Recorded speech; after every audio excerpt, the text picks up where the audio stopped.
¿Qué tal, amable auditorio? Gracias por sintonizarnos. Hoy, otra edición más de charlas de política y algo más. En un momento regresamos con ustedes.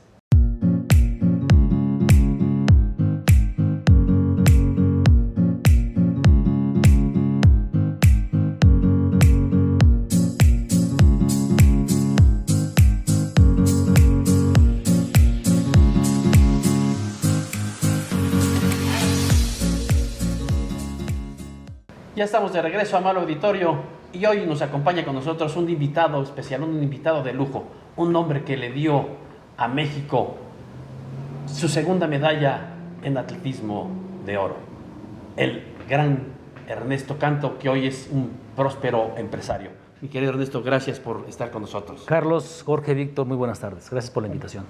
Pues mi querido Ernesto, el sábado pasado cumpliste 35 años de haber subido al podio, haber ganado la medalla olímpica en los Juegos de Los Ángeles 84. Platícanos de esa extraordinaria historia, porque atrás de ti venía otro gran campeón, Raúl González.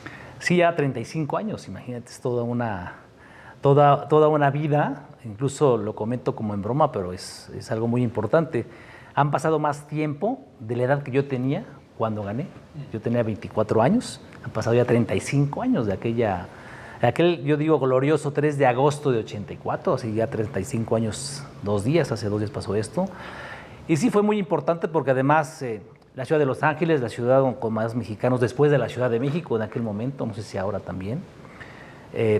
Y además también por primera vez las 2 televisoras de ese momento, que era la televisión del gobierno, tanto como Televisa, compraron los derechos de la marcha para poder transmitirla en vivo y que no fuera la señal que da los Juegos Olímpicos. Entonces fue muy importante porque me cuentan que aquí la Ciudad de México la vivió con mucha emoción. Se paralizó la Ciudad de México y el país entero. Yo luego vi escenas en donde caminando por las calles de la ciudad iba la gente, veían los televisores, se paraba la gente a verla, ¿no? Entonces fueron casi 1 hora y media de que se paralizó México, lo vivió muy emocionalmente, muy emotivamente, y para nosotros también, porque además estamos en una ciudad con todo el apoyo de los mexicanos en Los Ángeles, la gente de Mexicali, Tijuana se fue y se desbordó también allí en el estadio y sobre todo en la ruta, ahí en Exposition Boulevard para llegar al Estadio Olímpico. Y bueno, fue la culminación de 12 años, yo empecé a los 12 años, tenía 24, 12 años de esfuerzo, de trabajo, de dedicación, de entrega, de sacrificios, de mucho sudor. Ahí sí es algo muy textual, es el sudor que uno emana todos los días de esfuerzo. Y yo lo decía, para llegar a los Juegos Olímpicos yo creo que le di casi 2 vueltas a la tierra caminando, de entrenamiento, de preparación, de competencias, muchos viajes de preparación fuera del país, íbamos a Bolivia. Entonces era ese sueño de un niño de 12 años cuando inició en el deporte, alcanzarlo, ¿no? Decir es el aquí y el ahora, no hay más, no hay 4 años, porque siempre escuché atletas de muchos deportes decir, bueno, es que iba ya, me sentía cansado, y dije, bueno, a la próxima. No, es que no hay próxima, es ahora o nunca, ¿no? Y sabía que era el momento, estaba preparado para ello, era el favorito. Ya traía en ese ciclo olímpico ser campeón centroamericano, campeón panamericano. El año anterior, 7 de agosto, casi un año, 362 días de haber sido campeón del mundo, el primer campeón del mundo de atletismo en Helsinki, porque fue el primer campeonato mundial de atletismo. En 81, en 83, ¿no? 83. Y fui campeón del mundo antes que todas las glorias olímpicas de ese momento. Carl Lewis y todos ellos, yo fui primer campeón del mundo. Y lo decía así, que era un orgullo para mí el que un mexicano fuera el primer campeón del mundo antes que todos ellos. Y entonces era como la culminación de todo el trabajo, de todo el esfuerzo, de todo el ciclo olímpico, llegar a ese 3 de agosto de 84, que yo lo había visualizado casi todo un año completo. El 8 de agosto de 83, después de ser campeón del mundo, me vi cómo quería salir del estadio, cómo pasar el kilómetro 5, el kilómetro 10, el kilómetro 15, y cómo quería llegar al estadio, cómo quería entrar al estadio, cómo sentir y cómo vivir ese sueño que había tenido yo un niño hacía 12 años.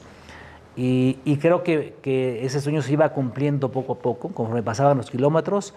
Recuerdo que el kilómetro 18, cuando ya vamos hacia el estadio, veo allá al fondo el Estadio Olímpico de Los Ángeles.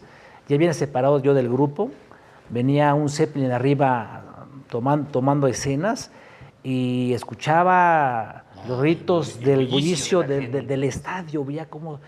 Y seguramente han de haber dicho por el sonido local que ya estaba entrando al estadio y de repente cuando entro al túnel, ese túnel que te transporta, sí, pero no te transporta nada más de la parte externa a la externa del estadio, sino para mí te transporta al Olimpo, porque esos 30 segundos, tal vez 40 que tardé en pasar de la parte externa del estadio a las gradas, ¿no? Y entrar a la parte baja del estadio y de repente en ese túnel no escuchaba ya la algarabía del estadio, solamente estaban buscando la entrada, sí, viendo y escuchar tus pisadas, sentir tu latido del corazón y esos segundos de toda tu historia deportiva desde que iniciaste, el esfuerzo, la entrega, la dedicación, lágrimas, sudor, a veces querer tirar la toalla, esos segundos, ese golpeteo cuando de repente el impacto de entrar al estadio y ese grito que todos hacen al mismo tiempo es tan fuerte que te revitaliza, sí, te da más fuerza y decir, estoy a punto de lograr el sueño por el que luché durante 12 años, ¿no? Y así como yo me lo había imaginado y lo había visualizado durante un año, es nada de lo que realmente se siente. Inenarrable.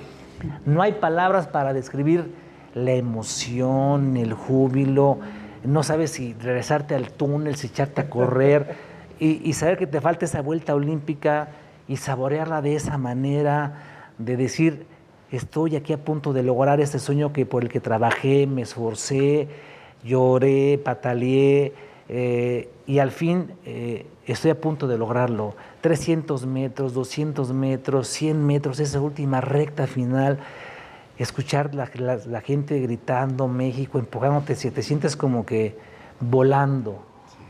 Pero hay que tener los pies en la tierra porque la marcha es parte de su reglamento, ¿no?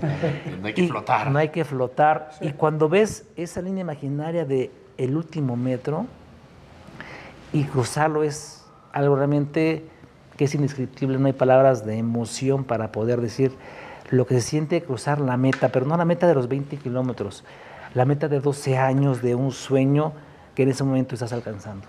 Pero vamos atrás. ¿Tú quieres comentar algo? Ernesto, con esto viene a la memoria Jerzy Hausleber. Por supuesto, porque... Hacedor de grandes. Fue al primero que... Ella estaba en la parte baja del estadio, fue el primero que busqué y fui a darle un abrazo, nos abrazamos y era también darle un agradecimiento porque él es parte de este triunfo del mío y de muchos, ¿no? De Bautista, de González, de todos ellos, de toda la generación de marchistas, ¿no? Sí, Bermúdez, etc. Los tiempos que pasamos de entrenamiento, de pláticas, que incluso además al final fuimos más que entrenadores, fuimos amigos, ¿no? Fuimos amigos porque compartimos tantas cosas, compartimos cosas tan negativas y tan positivas como estos ganar Juegos Olímpicos, que al final se creó una amistad y una relación muy importante, ¿no? Yo sabía que estaban mi padre, mi madre y mis hermanos estaban en el estadio, pero luego al dar la vuelta ya los encontré y los abracé, pero en ese momento era que sabía que estaba ahí Hausleber, fui a abrazarlo y a decirle gracias maestro, porque esto es parte también de usted, ¿no? Es parte de esta medalla, porque además es un deporte individual, pero atrás tenemos mucha gente que nos ayuda, el entrenador, el masajista, el doctor, tus compañeros, toda esta gente que está ahí alentándote día a día y con la gente que convives, a veces mucho tiempo más que con tu propia familia, ¿no? Entonces, era decirle al maestro Hausleber, gracias, porque también gracias a lo que usted hizo, y siempre lo dije, a él le tengo que agradecer que me haya hecho hacer lo que tenía que hacer, porque luego como atleta no lo hacemos. Exacto. Pero México, recordemos que Jerzy, entonces el presidente del Comité Olímpico Mexicano, Mario Vázquez, hicieron potencia a México en esa especialidad. Sí, hay que reconocer que el Comité Olímpico Mexicano era la instancia del deporte de nuestro país y que tuvo la visión de apoyar fuertemente a la marcha mexicana y no se equivocó. Un gran dirigente Mario, sin lugar a Sí, dudas, ¿no? yo creo que el más grande, yo creo que tenemos que reconocerle, porque además grande, no hay otro. a mí sí me tocó ser testigo de que él, de su dinero, ponía para que el Comité Olímpico Mexicano siguiera funcionando cuando no había recursos. Y eso no es tan fácil de hacerlo. Bueno, perdón, vamos a una pausa y regresamos con ustedes, con nuestro gran invitado, Ernesto Canto. ¿Qué tal, amable auditorio? Les saluda su servidor y amigo Carlos García Granados para invitarlos que todos los lunes sintonicen por Libertador TV nuestro programa Charlas de Política y algo más. Los esperamos y recuerden, aquí por Libertador TV. Estamos de regreso con nuestro querido invitado Ernesto Canto. Hay un dato muy importante. Solamente 2 atletas mexicanos tienen el ciclo olímpico. Así María del Rosario Espinosa. Un hombre y una mujer. Y tú. La taekwondoína, que también fue medalla olímpica, y tú. Es algo increíble. Entre tantos miles de atletas que se han forjado en nuestro país, solamente 2 han cubierto el ciclo olímpico. Es decir, fueron campeones centroamericanos, campeones panamericanos, campeones mundiales y campeones olímpicos. Realmente, qué orgullo que tú tengas ese, igual que María del Rosario, pero necesitamos más Ernesto Canto, necesitamos más María del Rosario. ¿Qué le falta al deporte en nuestro país? Sabemos que, además de dinero, una estructura sólida, pero tú, que lo viviste en carne propia durante décadas, mi querido Ernesto. Sí, necesitamos un programa nacional del deporte de largo plazo. Hay un ejemplo muy claro que es China. China regresa a los Juegos Olímpicos en 1984. Ahí inicia nuevamente China su participación en Juegos Olímpicos. Y en 2008 le está peleando a Estados Unidos la supremacía mundial en el deporte. O sea, ¿en qué lapso de tiempo lo hicieron? Muy corto. ¿Pero qué hizo China? Invirtió a largo plazo. No a programas sexenales, no a programas a corto plazo, sino invertirle a largo plazo a la base que son los niños. Y no es que dejes a generaciones a un lado, al contrario, lo tienes que seguir estimulando para empezar. Vamos a tener atletas de primer nivel para alcanzar un ideal de nuestro país en el deporte internacional, es decir, en 30 años, y trabajar para esa fecha, no decir, vamos a sacar las siempre 3, 5 medallas en los próximos Juegos Olímpicos. No, ya debemos de pasar a ser un país y decir, a ver, vamos a ganar 50 medallas en 30 años y trabajar para ello como lo hizo China. Es fácil. ¿Cómo? Planeando. Va a costar, sí, infraestructura, recursos, preparación de entrenadores también, capacitados, y te aseguro que eso se tiene, pero nadie le quiere apostar a eso. Todo el mundo quiere decir, cuando yo termine quiero decir que gané 5 medallas, y no pasamos de las 5 o 6 medallitas, ¿no? Y Ernesto, escuchándote este momento y escuchando tu historia, creo que todos lo vivimos, lo vivimos ya bastante maduros, viéndote ganar. Lo gozamos contigo, tú te llevaste la gloria y nosotros nos llevamos también, los mexicanos, pero acabas de decir algo muy importante. México cada 6 años se reinventa en todo, y en el deporte no es la duda. No es la excepción. Esto significa que México no tiene esa visión. Si hay infraestructura, porque ahí está el CEDOM, están hasta estos de altos rendimientos, pero no se ocupan como tal. No hay en las primarias, no hay una verdadera clase de educación física que te enseñe o que te empiece a permitir acaparar el deporte como una fuente también, no solo de salud, sino una fuente de riqueza personal. Económica no, eso lo veremos después. Pero ¿cómo? Si tenemos una hora a la semana de educación física, ¿cómo pensamos tener? Pues no existe. A mí cuando me tocaba la hora de educación física, lo que me decía la maestra, que había salido de la escuela de educación física, nos decía, pónganse a brincar durante una hora. Y sacaban los balones y a ver qué hacen con ellos, ¿no? El balón de básquetbol lo agarrábamos para jugar fútbol, ¿no? El balón de voleibol lo agarrábamos para aventar las famosas quemadas, pero no era algo ya estructurado. O sea, no es una clase de educación física. Sí, no hay, puedes tener una vez al día, 1 hora, pero bien estructurada, ¿no? Hagamos aquí, a ver quiénes pueden ser posibles prospectos para algo, y hay que irlos encaminando, ¿no? Porque a veces nos perdemos.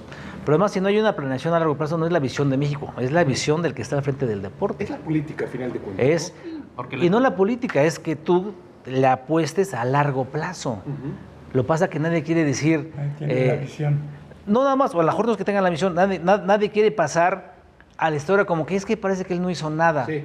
Cuando en 30 años diríamos, gracias a él, Hoy estamos así, ¿no? Imagínate un presidente que diga, es que en las Olimpiadas que pasaron, una o dos, que le toca a veces a un presidente dos y a veces al presidente Como esta administración.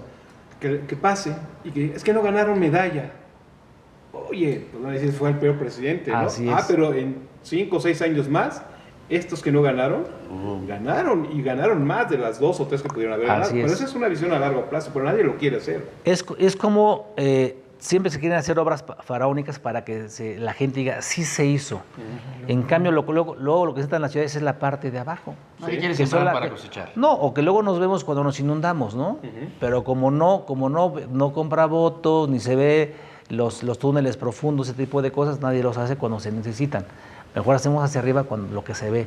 Es un poquito similar a esto, no le queremos apostar al deporte al futuro. Son encharcamientos, no son inundaciones. A planear. Decían los gobiernos peronistas con Aaron Astache, no son encharcamientos Así cuando es, llegaba el agua a 2 así es. metros. ¿No? Sí, No se planea. No planeamos, en todo. Porque el presupuesto es muy raquítico en educación y por ende en deporte. Entonces, mientras no le apuesten los gobiernos, porque ningún gobierno le ha apostado un crecimiento desmesurado, Pero un yo estoy- gobierno como Chile, un gobierno como Estados Unidos. Pero como Canadá. yo no creo, no es una teoría, para mí es una realidad. No es el gobierno, es el que está al frente de la institución que no sabe gestionar ni convencer a los presidentes para que le inviertan. Bueno, Lo que sucede hoy. perdón que te interrumpa, este gobierno le está apostando al béisbol, ¿no? Porque Andrés Manuel Va a comprar le gusta dos el estadios. béisbol, Va a comprar le gusta el dos béisbol estadios. y le va a apostar cuando México ha sido un país beisbolero, los estados del norte y del Pacífico A han ver, sido beisboleros. va a comprar del 2 centro también. estadios y en los Juegos estos Panamericanos no llevaron uniformes los atletas mexicanos. Esa es la misma esos historia. 200 mil millones de pesos para comprar 2 estadios, arráncale 10 mil y cómprate o 20 mil y compra No, los o sea, uniformes. llevaron uniformes, lo que no le dieron es traje para desfilar. Para desfilar. Desfilaron en pants. Cuando esto de desfilar en pants se dejó hace muchos años de hacer, ¿no? Hay que dignificar un poquito más al deportista, ¿no? Sí, sí, Darle algo para desfilar, no los Digno, pants de claro, competencia, ¿no? Hasta los países más modestos que nosotros les dan un equipo especial para desfilar, para la inauguración y para la clausura, para que no vayas en pants. Eso es para la parte deportiva, Sí, ¿no? es algo más Más formal. Y comentamos en nuestro corte que Bernardo de la Garza sí gestionó un buen presupuesto. Hay que ¿no? reconocerle que Sin ser nada del deporte. él fue un buen gestor en materia deportiva para contar con recursos para infraestructura, para equipamiento, para las becas a deportistas y ese fue, creo que fue su gran aportación, que fue un gran gestor en materia deportiva. Buen amigo La también. parte que operaba el deporte era nuestro amigo Alejandro Cárdenas, que él veía la parte deportiva y sí hay que reconocer que allí había recursos suficientes y muy buenos para muchas cosas. Entonces, no es el país, es el que está al frente de la institución que no tiene la capacidad de convencer al presidente de la República para que el deporte cuente con apoyos para lo que tiene que hacer. Pero este englobo burocrático que tenemos, o sea, a ver, ¿es director o directora de la CONADE? Pertenece a la Secretaría de Educación Pública. Pero antes de llegar con el secretario, tiene que pasar con 3 o 4 subdirectores para poder llegar con el secretario. Y si no llega con el secretario, difícilmente llegará con el presidente porque tendrá que pasar otros 3 o 4 escalones para llegar con el presidente. Dice Andrés Manuel, yo admiro mucho a Ana Guevara. Pues sí, la admirará. Pero no le escucha, a ver, Ana Guevara, ¿qué necesitamos? Sí, claro. ¿Qué quieres? ¿Qué infraestructura le quieres dar a nuestro Yo deporte? sé que sí tiene esa cercanía con él. Lo Sí. que yo no entiendo es por qué no habla? no aprovecha esa cercanía para gestionar recursos para el deporte, ¿no? Sí, recientemente este problema, ¿no? De las becas que se redujeron, que Así bueno, es. no alcanzaba, vamos a quitarles a uno, a los que sí tienen los promedios. Bueno, sí, pero hay deportistas que en este momento no les alcanzan los términos o los tiempos, pero a lo mejor en el próximo año lo pueden lograr. Y si tú les cortas, pues los desanimas, ¿no? Austeridad republicana. Pero a los jóvenes hay que apoyarlos franciscana. cuando empieza el desarrollo, no cuando ya son. Cuando ya son, luego ya tienen patrocinadores, ¿no? Sí. Hay que incentivarlos cuando están empezando, para que ellos sientan el estímulo y el apoyo del gobierno. Sí, o sea, los padres de familia siempre han sido, me imagino que también fueron tus padres, ¿no? ¿Quién te llevaba al entrenamiento? Claro. Tu papá o tu mamá o tus hermanos o tus tíos. Así ¿De dónde salía el dinero? Del bolsillo de la familia, ¿no? Así es. No era el comité, no era No, la ya federación. eso ya es después, obviamente, claro. Entonces, Sí, el primero es empezamos a el primer apoyar. apoyo es de la familia, Pero el indudablemente. deporte no puede ser tampoco familiar, ¿no? Si se supone que debe haber un plan estratégico del deporte. No cuando ya eres un una atleta seleccionado, ¿no? Están las instancias correspondientes, Comité Olímpico Mexicano, Comisión Nacional del Deporte, que deben de apoyarte para que tú puedas desarrollarte mucho mejor. ¿Qué propondría Ernesto Pues hay, Cañas. perdón, hay un buen gestor, aquí está, señor presidente, hay un buen gestor para el deporte mexicano. no me No lo tome en apriete. cuenta, no deje de tomarlo en cuenta. Sí, claro que sí, pues es las cosas. Bueno, ese es el que tiene el conocimiento, ¿no? esa es por eso es nuestro programa, periodismo distinto al que se hace cotidianamente. Ese es lo que nos propusimos, hacer un periodismo diferente. Y por eso qué bueno que estás con nosotros. Y entonces ya lo escuchó el presidente. Entonces ya tenemos un buen gestor para el deporte mexicano, porque además es muy grande el país para que saquen atletas, un semillero de Sí, atletas en todas las el desafío es muy grande, pero somos también un gran país con grandes jóvenes, hombres y mujeres que tienen la capacidad, las facultades. Simplemente falta el poder tener un plan nacional de desarrollo del deporte que nos permita a esos jóvenes, niños y jóvenes, darles toda la difusión, la promoción, el entrenamiento y el seguimiento para poder tener resultados. Tener un buen programa, y repito, que debe ser a largo plazo, no pensar en Tokio y la que sigue de Tokio, sino pensar en 5 o 6 Juegos Olímpicos después. Repito, ahí está el ejemplo de China, que en 84 fue su primera participación olímpica, que había regresado, que había estado vetada de los Juegos Olímpicos, y en 2008, en su país, se fueron Juegos Olímpicos, le peleó a la potencia que predominaba siempre en el mundo, Estados Unidos, el primer lugar. Que en esos Juegos Olímpicos ganó más medallas que las que ha ganado México en toda su historia olímpica, ¿no? Entonces, simplemente se pusieron las pilas a hacer un programa a largo alcance, nacional, y los resultados están a la vista. Es correcto, sí. Y nosotros seguimos igual, ¿no? Seguimos. Con las llegamos 5 o 6 medallas. Con 5 o 6, ¿no? Ya somos grandes, ¿no? Pero podemos ser más grandes, ¿no? Yo creo que México tiene infinidad de gente. Tenemos la con capacidad y capacidades, tenemos ¿no? los jóvenes, por supuesto que sí, y en muchos deportes. Sí. Simplemente falta el apoyo para poder Y hacerlo. las ganas de hacerlo. Y retomando lo de las medias, es muy cierto. A Daniel Bautista, cuando cruzó el puente en el kilómetro 18, lo descalificaron y le robaron, porque es una realidad, le robaron la medalla de oro, la segunda medalla de oro. Así Te hicieron es. lo mismo a ti en Seúl 88, en el kilómetro de 17, 18. cuando tú igual de 18 casualmente, ibas adelante de Mauricio Damilano, del ruso y del alemán. No recuerdo los nombres, pero ibas adelante de Así ellos. es. Y también con una mano en la cintura te hicieron a un lado. ¿Por qué permitir este tipo de vejaciones y de veras? Porque es un ultraje al esfuerzo y al deporte limpio que tú ibas demostrando como andarín en esa justa olímpica del 88 en Seúl. Los países que son potencia en el mundo pesan realmente, pesan en el sentido que tienen jueces internacionales que México no cuenta con ellos. Entonces no es nada más competir contra el deportista, contra el alemán, el ruso, el italiano, el español, el checoslovaco, sino también contra los jueces que pareciera que no, pero es cierto, toman partido, ¿no? Tanto en Moscú, que le pasó a Daniel, como a mí en Seúl, no había ningún juez mexicano y los jueces casualmente eran alemanes, eran italianos, eran rusos, españoles. Entonces estamos en desigualdad de condiciones porque, pues sí, nos amonestaban a nosotros y no a ellos, ¿no? Recuerdo cuando lleva el kilómetro 18, me faltaban como unos 400 para el retorno y ya irse al estadio. Ya iba adelante como 50 metros de Damilano, que fue segundo lugar, del checo Privlinek, que fue el que ganó, de Weigel de Alemania, que fue el segundo lugar. Allí fue Josep Privlinek primer lugar, Weigel segundo lugar y Damilano tercer lugar, ¿no? Y Marín cuarto lugar. Eran ellos 4 y yo, que nos habíamos despegado en el kilómetro 16, y yo me despegué de ellos en el 17, ya les llevaba 50 metros, no iban a alcanzar ya nunca. El que me alcanzó fue el juez, y que además, Se te atraviesa además ¿no? sí, y además casualmente el mismo juez de Alemania que había descalificado a Bautista 8 años antes en Moscú 80. Hasta me acuerdo el nombre de él, pero bueno, es el, Dilo para que lo conozcan, el innombrable, ¿no? Aniversario. Jürgen Kramer, lo que luego vino aquí en el 89 a Monterrey a juecear, y cuando escucharon el nombre de la gente, bueno, no sabes cómo lo abucharon, que hasta la policía tuvo que ir a rescatarlo. Entonces, sí que solamente el mismo juez de Alemania, Bautista y a mí, y luego hacíamos el recuento y parecía como que una historia tétrica. México 68, Pedraza medalla de plata, Múnich 72 ninguna, Bautista gana 76, Moscú 80 descalificado, 84 ganamos, 88 nadie, 92 Carlos Mercenario. O sea, es como decir, una sí pero una no. No, sí. Pero Perdón. podríamos haber ganado todas. Vamos a una pausa, amable auditorio, y regresamos con ustedes en esta interesantísima charla. Gracias. ¿Qué tal, amable auditorio? Les saluda su servidor y amigo Carlos García Granados para invitarlos que todos los lunes sintonicen por Libertador TV nuestro programa Charlas de Política y algo más. Los esperamos y recuerden, aquí por Libertador TV.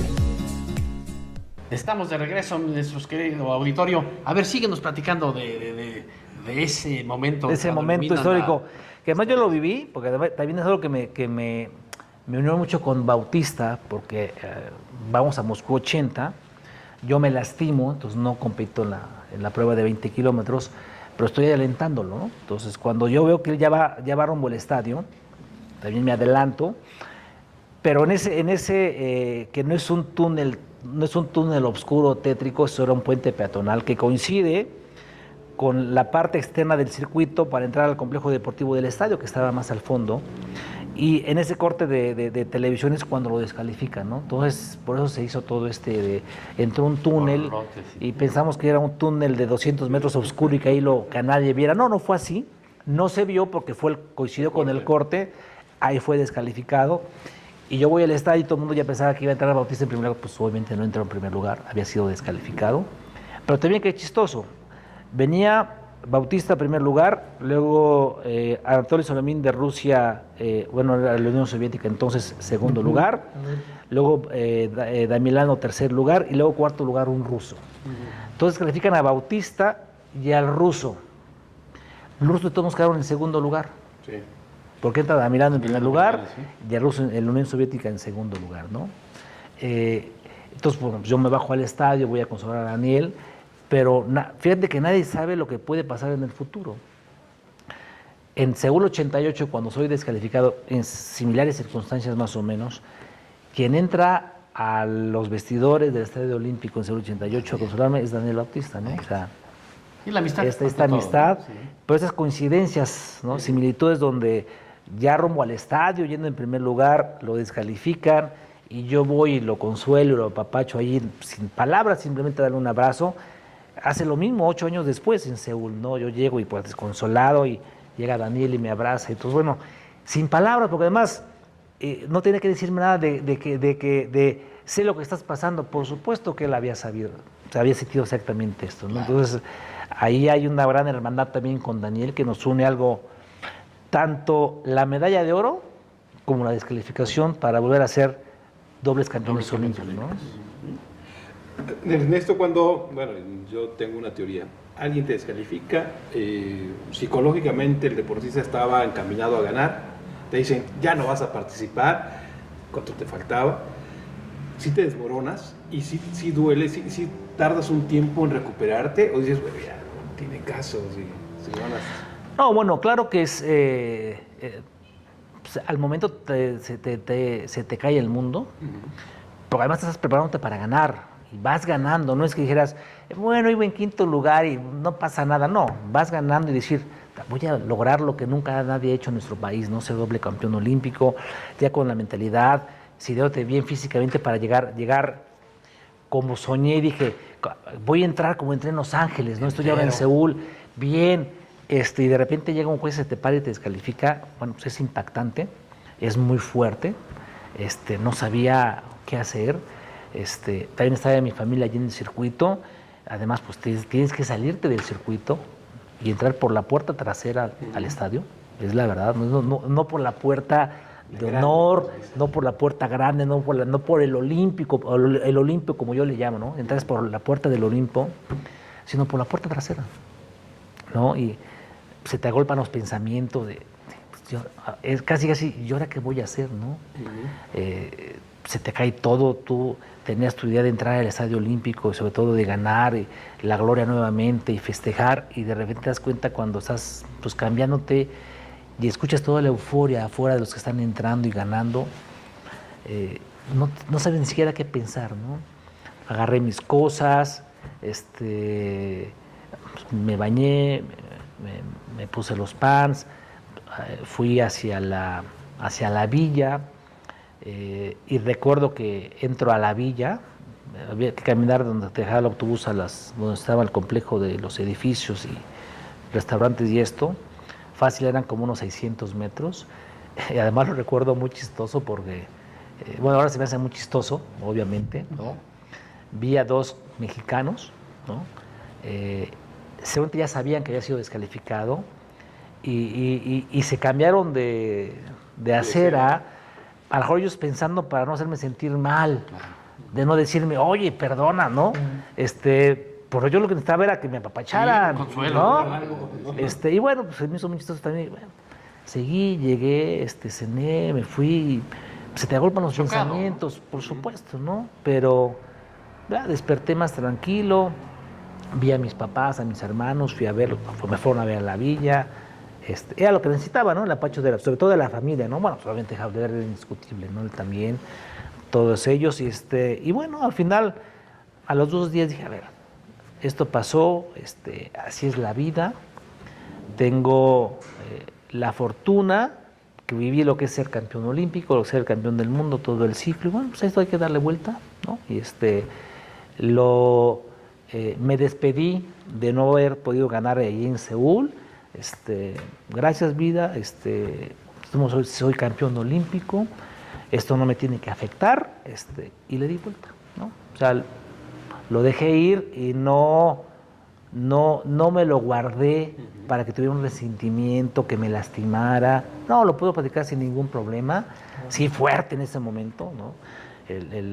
La medalla opuesta de ser campeón olímpico, entrar por la puerta trasera y todo esto negativo, esto no debe de influir, no me debe de afectar, y verlo como una experiencia más, pero soy campeón olímpico de los 84, eso es lo más importante y nadie me lo quita, ¿no? Y de ahí entras a la política mexicana, y también como dirigente fuiste jefe de actividades deportivas de varias instituciones, tanto privadas como sí, gobierno. Fue después de Barcelona 92 que ya me dediqué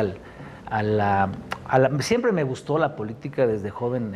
De hecho, me habían invitado siendo... No a la grilla. No a la grilla, sí, no hacer grillo es diferente. De hecho, desde el 84 me invitaron a ser candidato a diputado. No acepté, siempre he pensado que no puedes mezclar estas dos cosas, porque las dos te requieren 24 horas de trabajo, ¿no? Mientras estás activo. Entonces, ya que me retiré, me metí, hice trabajo político, fui candidato a la asamblea, estuve en la asamblea 94-97, la primera legislativa, la primera que hizo leyes ya. Me tocó hacer la primera ley del deporte para la Ciudad de México, donde había un artículo que era muy importante, donde decía que en aquel momento delegación y alcaldías tenían por obligación de ley tener un recurso específico para el deporte que no se podía cambiar para ninguna otra cosa, porque siempre lo primero que hacen los alcaldes, antes delegados, es, me falta dinero, a ver, quítale al deporte, ¿no? Sí. Entonces estaba así la ley muy clara. El recurso que se destine para el deporte es exclusivamente para el deporte, no para otra cosa. Y bueno, luego llegaron otros legisladores y cambiaron ese artículo. Como debe ser, dice. Las leyes son perfectibles, pero sí, pues claro, es perfectible, no hacia adelante, no hacia atrás, ¿no? Sí, para agarrar impulso, ¿no? Porque entonces ya no es perfectible, ¿no? Sí. Y bueno, también me tocó asesorar para la primera ley federal de Cultura Física y Deporte Federal en el Senado de la República. Fui director del deporte del ISSSTE, del IMSS, de la PGR, de muchas instancias, creo que de todas, de la UNAM. O sea, conozco el deporte social, el deporte universitario, el deporte privado, y bueno, pues esa ha sido mi carrera deportiva. Los últimos 5 años anteriores tuve la invitación del que fue secretario de Salud Pública de la Ciudad de México, Irán Almeida Estrada, de ser el director general de prevención del delito, que suena muy así como la prevención del delito, pero son los programas de prevención social de la delincuencia, es la prevención con los niños y jóvenes, para ¿no? Que no vayan a ser delincuentes, para que no sean delincuentes, ¿no?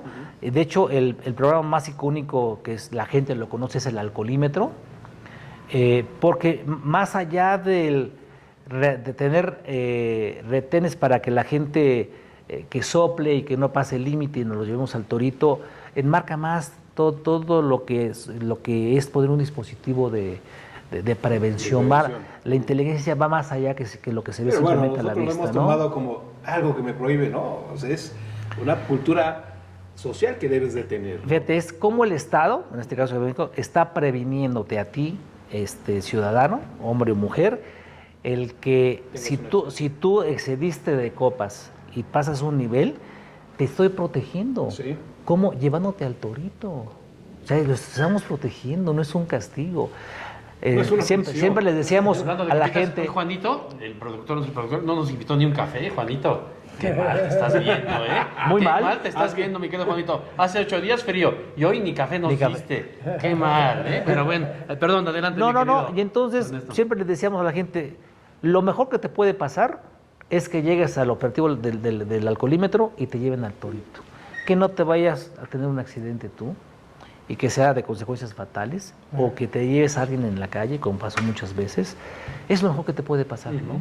Y acá apelábamos a que la gente tuviera conciencia antes de que tome, porque cuando ya tomas, la pierdes. Y que se crea una cultura, ¿no? Y crear cultura, decir, hoy tenemos un teléfono inteligente, te pueden llevar desde donde estás hasta tu casa. Sí.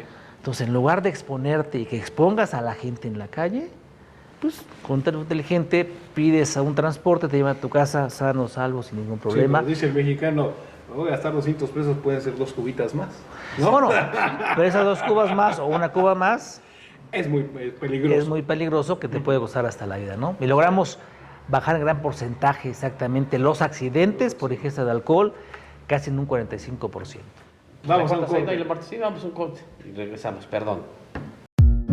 ¿Qué tal, amable auditorio? Les saluda su servidor y amigo Carlos García Granados para invitarlos que todos los lunes sintonicen por Libertador TV nuestro programa Charlas de Política y algo más. Los esperamos y recuerden, aquí por Libertador TV. 3, 2. Regresamos, mi querido auditorio, y Juanito no nos trajo los cafés, conste, Juanito. Pero bueno, seguimos con nuestro Permíteme, querido- Carlitos. Te comentaba, Carlos, en el recorte y platiqué con el Terrible, que ahora es el secretario de la Comisión del Deporte. Le dije, ¿qué vas a hacer ahora? Que está muy intenso este tema del deporte. Siempre ha estado, pero ahora ha estado más intenso. ¿Qué vas a hacer para mejorar las condiciones de los deportistas? No ya tanto de los amateurs, sino los verdaderos deportistas que empiezan como amateurs y que hay que llevarlos de la mano a que sean las glorias y que sean los verdaderos ídolos de los niños mexicanos, de los jóvenes mexicanos, y hacia allá vaya enfocado. Y él me dijo muy sencillo, voy a escuchar voces de expertos, de gente, y de ahí voy a armar una ley. Nada más que voy a dejar que pase estos Panamericanos, los siguientes que son en verano. ¿Los Juegos De Olímpicos? los Sí, son los Juegos Olímpicos ya. Así es. Sí. Entonces, bueno, sería en el periodo después de septiembre, en este primer periodo del segundo año legislativo, pues hay que aprovechar, ¿no? Acercarse con la gente, porque bueno, también Mira, es como si queremos hacer otra concepción. No, la ley está bien, simplemente hay que aplicarla. Ahora con todo respeto para mi amigo Terrible Morales, va a hablar con los expertos. ¿Qué expertos? Exacto. Bueno, los que hacen deporte, tú eres un experto. Pero a ver, es que lleva otra cosa. Aquí voy a hablar, a ver, y fíjate lo que voy además a decir, ¿eh? Voy a hablar con los deportistas. ¿Realmente todos los deportistas tienen la capacidad de hacer leyes? ¿Tienen la capacidad de poder decir qué y cómo se debe de hacer? Claro que no. Porque aquí hemos caído también en un tema de que se piensa que todos los deportistas pueden dirigir, pueden administrar, pueden legislar. No, hay que prepararse para ello. Entonces, Como lo dicen, los artistas también pueden legislar, ¿no? claro. Y vemos a gente que pasa ahí a dormirse como Carmelita Salinas, a nuestro diputado. Pero mira, pero mira, ya será tema seguramente de otro programa, porque ahí yo difiero un poquito. Yo creo que sí, la Cámara de Diputados debe de ser la representación de todo nuestro Claro. país, ¿no? Pero ellos pueden convocar, como lo quiere hacer, pero ¿a quién va a convocar? ¿Deportistas? O sea, ¿vas a convocar a deportistas? ¿Realmente se sabe, podrá hacer leyes, podrá dirigir, podrá administrar? Entonces, que invita a la gente que puede tener esa capacidad de hacerlo, ¿no? Hay muchos intelectuales, hay mucha gente de ciencias del deporte que puede aportar, pero a ver, ahí está una ley que está bien hecha. Simplemente es pedir que se aplique, ¿no? Porque también, luego como legislador, no, vamos a hacer leyes, a ver, ya están. son perfectibles. Sí, a lo mejor hay modificar algún articulado, hay que actualizarlo con las normas internacionales. Por supuesto, eso es válido. Pero vamos a hacer una nueva ley, de plano la que está no sirve, o sea, no existe, está mal hecha, no creo. Podemos actualizarla, podemos mejorarla, podemos perfeccionarla, sí. Y en eso se puede invitar a expertos. Si los cambios no son tan drásticos, pues a lo mejor ni siquiera necesita que invite a expertos a que hagan foros. Lo pasa que luego somos muy fines. Vamos a hacer foros porque también queremos destacar. Hacer ruido, Sí. claro. Decir que hice un foro, ¿no? Para hacer una ley. Mejor invita a expertos en el tema y que las modificaciones que tienen que hacerse se hagan y que ya la presente en el Pleno o ante la Comisión del Deporte y que se suba al Pleno para saber si es necesario que se hagan las modificaciones y que en el Pleno se aprueben y se hagan los cambios correspondientes a la ley. Pero pasa esto, todo el mundo quiere aparecer de alguna manera u otra, ¿no? Claro. Entonces, este es Sí, lo que estás debemos en tener un mucho lugar cuidado. que es privilegiado. La fuera de las vanidades. Piensas que, Haciendo futurismo. que es el poco tiempo que te queda, pues son 3 años que se van rapidísimo. A lo mejor él está pensando en otras cosas, a lo mejor no, pero para bien o para mal, no puede ser personificar todo, ¿no? Sino, sí, vamos a hacerlo, vamos a estudiar. Pero como tú dices, pero los expertos tampoco se acercan. Pero los diputados son representantes populares, son para que hagan leyes en beneficio de los 120 millones de mexicanos. Así es. Y ellos hacen leyes para su presidente, para el presidente en turno, para su jefe. Se equivocan. Los diputados están para representar a la ciudadanía, a los 125 millones en los 300 distritos electorales, bueno, los que están es que dividiendo sí, el país. no generalices, hay quienes sí Sí, trabajan por eso. directamente, Por ¿no? eso. A ver, un Y ejemplo luego te claro es mayoritean. acá, el señor Canto hizo leyes para la Ciudad de México, o sea, no estuvo Y para... la tijeretearon, ¿no? Estaba Cárdenas, ¿no? Como jefe de gobierno, 94, No. 97, o ya... No, estaba el último que fue regente. Espinosa Villarreal, ¿no? Espinosa No. Villarreal. Estaba Espinosa Villarreal. ¿Te dijo Espinosa Villarreal, quiero que hagas una ley de acuerdo a lo que yo quiero? No, ¿verdad? No. Tú lo pensaste. Entonces, si hay políticos que están pensando, o hay deportistas, o hay que piensan. Pero es a lo que iba. O sea, si tienes la capacidad de hacerla, pues no te pueden decir cómo la hagas. Cuando no la tienes, pues te van a decir cómo la hagas. Bueno, es que ahora en este gobierno, lamentablemente, todo es a través de foros, porque el pueblo es muy sabio, el pueblo opina y saben lo que hace toda esa gente. Todas las opiniones que llegan, a veces esto a la basura y seguimos con lo que yo pienso, lamentablemente. La Cámara de Diputados, como el Senado, es la representación del pueblo. Lo que acabo de O sea, decir, claro. allí hay que hacer las leyes. Se deben invitar a foros, por supuesto, y además hay leyes muy importantes que tenemos que estar actualizando a expertos en la materia y que se discutan al interior de las comisiones y se lleven al pleno de la Cámara de Diputados o de Senadores. Sí, por supuesto, hay que escuchar, pero escuchar a los que saben, a los expertos, ¿no? Alguien que te aporte, Claro. alguien que vaya más allá de lo que ya está. Si me vas a repetir la ley que ya estaba y la vas a bajar de nivel, pues mejor no aportes eso. Les ponen sus apartados bis y ya valió. Pues se dice, todas las leyes son perfectibles. Correcto. O sea, las vas perfeccionando, no las vas... Deteriorando, ¿no? Ernesto, ¿cuál es la actualidad de Ernesto Canto? Estoy ahora, como bien decía mi amigo Carlos, ya en la parte privada, ya no en la parte pública. Lo que aprendimos, lo conocimos por un lado en materia de seguridad, estamos como consultores en materia de seguridad con unas empresas y también haciendo un poquito de empresario con algunos amigos también en el tema de energía, en el tema de los reaseguros. Entonces nos estamos diversificando, que además nos damos cuenta que el estar en la parte privada, cuando haces un tema en particular, de repente sale otro tema donde te invitan, donde puedes aportar, donde te juntas con amigos, con socios, y van saliendo más cosas, ¿no? Entonces hoy estoy de este lado muy bien. No quiere decir que si me invitan no aceptaría, pero por el momento estoy bien, estoy muy cómodo, estoy trabajando en estos temas, y es lo que está haciendo ahora Ernesto Canto en este momento. Excelente. Excelente, pues es importante, ¿no? El retomar lo que tú dices, ¿no? De gloria mundial a, pues, ahora un próspero empresario, un hombre que beneficia a cientos de familias con lo que platicabas en otro de energía y sobre todo a los municipios con los C5, los famosos 5 que muchos ¿Eso en seguridad? sí, los de seguridad no le quieren apostar, ¿no?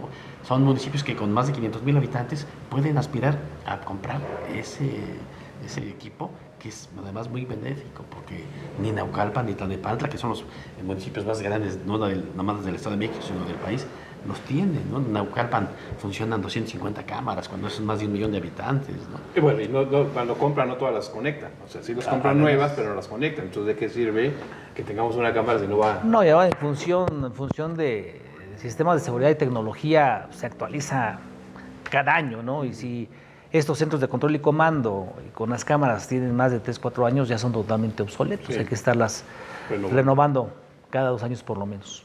Sí, y en Naucalpan inclusive la actual presidenta está pugnando por un mejor Naucalpan, entonces pues ahí vino un llamado. Pues que nos invite. Sí, exactamente, hay que ir a Naucalpan porque la presidenta sí está haciendo un buen Bueno, yo esfuerzo. creo que tendrías que ir también que te inviten en varios municipios, ¿no? No todos son con alta incidencia delictiva, pero sí hay municipios con alta situación demográfica que no tienen ni siquiera pensado cómo... Pero van por 2 lados, Víctor.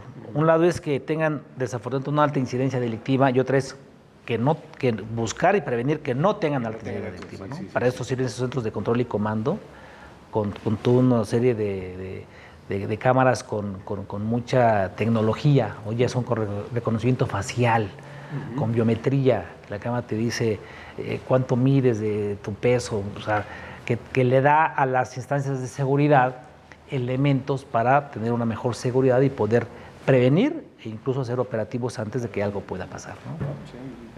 Que vemos en las micros los toman. Exacto. Y aquí acaban de asaltar en la carretera México-Pachuca, etcétera, etcétera. Toman la fotografía, media borrosa porque las cámaras no son de alta calidad, pero ahí queda. No hay un seguimiento. No, hoy hay tecnología que con algoritmos en el centro de control y comando y con las cámaras adecuadas te hace estudios de probabilidad de eventos que pueden suceder.